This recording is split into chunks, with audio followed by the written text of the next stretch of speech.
Hi friends. आज मैं आपके साथ एक फाइनेंशियल एसेट गोल्ड, जो कि बहुत एक इम्पॉर्टेंट एंड वाइटल एसेट है हमारी, उसकी बात करना चाहता हूँ। उसके रिलेटेड आपसे एक इंफॉर्मेशन शेयर करना चाहता हूँ। आपके पास जो भी गोल्ड रहता है आपका, या कोई कॉइन रहता है या बुलियंस रहते हैं, कुछ भी, उसको आप अपने इस लॉकर में डिपॉजिट करते हैं। उसके लिए आपको बैंक के लिए एक रेंटल पे करना पड़ता है, जो एक नॉर्मल जनरल कैटेगरी में सभी के लिए एप्लीकेबल रहता है। लेकिन इसके रिलेटेड अगर कल को कोई नेचुरल कैलेमिटी हो जाती है तो आपका गोल्ड लॉस हो जाता है, तो उसके लिए बैंक रिस्पॉन्सिबल नहीं होता।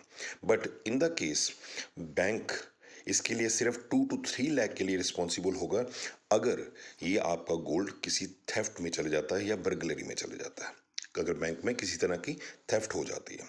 बट इस स्कीम को बैंक के ही एक gold monetisation scheme, that is yes GMS, gold monetisation scheme के साथ चेंज किया जा सकता है, सब्स्टिट्यूट किया जा सकता है, जिसमें आप अपना gold, bullions, Scripps, coins bank में डिपॉजिट करवा सकते हैं और बैंक उस पर इंटरेस्ट पे करेगा।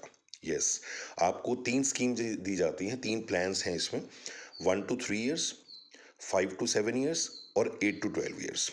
इसमें 1 to 3 years और 5 to 7 years वाले में आपको 2.5 तक इंटरेस्ट पे किया जाता है, और 8 to 12 years में आपको 2.5% जो है इंटरेस्ट पे किया जाएगा। और ये इसमें एक सबसे बड़ा ये सब्स्टिट्यूट है कि आपको रेंटल की जगह पे आपको अपोजिटली आपको इंटरेस्ट मिलेगा।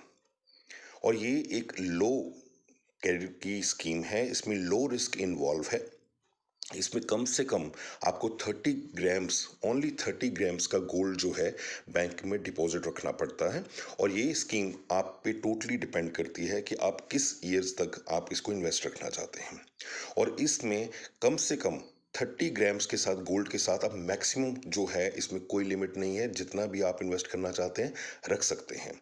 अदर थिंग्स दैट इसमें एक माइथ है लोगों की कि ये जो स्कीम है, इसमें गोल्ड जब बैंक को सबमिट किया जाता है तो बैंक उसको मेल्ट कर देता है और उसको उसकी कुछ और शेप में अपने पास मेल्ट रखता है। लेकिन ऐसा कुछ भी नहीं है, ये माइथ एक रॉन्ग है। जो भी गोल्ड आप 1 to 5 years, 1 to 3 years, 5 to 7 years या 8 to 12 years के लिए रखते हैं, वो गोल्ड वैसे का वैसे ही आपको वापस किया जाता है at the time of maturity. लेकिन आपको ऑप्शन दी जाती है, अगर आप मेच्योरिटी पे अपना गोल्ड उसी वे में लेना चाहते हैं तो वही ले सकते हैं, without any change and structure, quality में कोई चेंज आए बिना। और दूसरा है, या आप उतने ही अमाउंट का बैंक से अमाउंट भी ले सकते हैं। ये स्कीम एप्लीकेबल है NRIs के लिए, और ये टैक्स डेविकेशन में भी एप्लीकेबल रहेगी। जब भी आप बैंक गोल्ड को सबमिट करते हैं तो बैंक उसकी PCTC से एक क्लैरिटी करवाएगा, उसकी वैल्यूएशन करवाएगा, और उसकी सिक्योरिटी का आपको एक सर्टिफिकेट दिया जाएगा। उसकी क्लैरिटी, उसकी जो एबिक्यूरिटी है, उसका प्योरिटी का आपको एक सर्टिफिकेट दिया जाता है। ये इन्फॉर्मेशन अगर आपको बढ़िया लगी हो, वैल्यूएबल लगी हो, तो आप लाइक कीजिएगा और चैनल को सब्सक्राइब कीजिएगा। Thank you.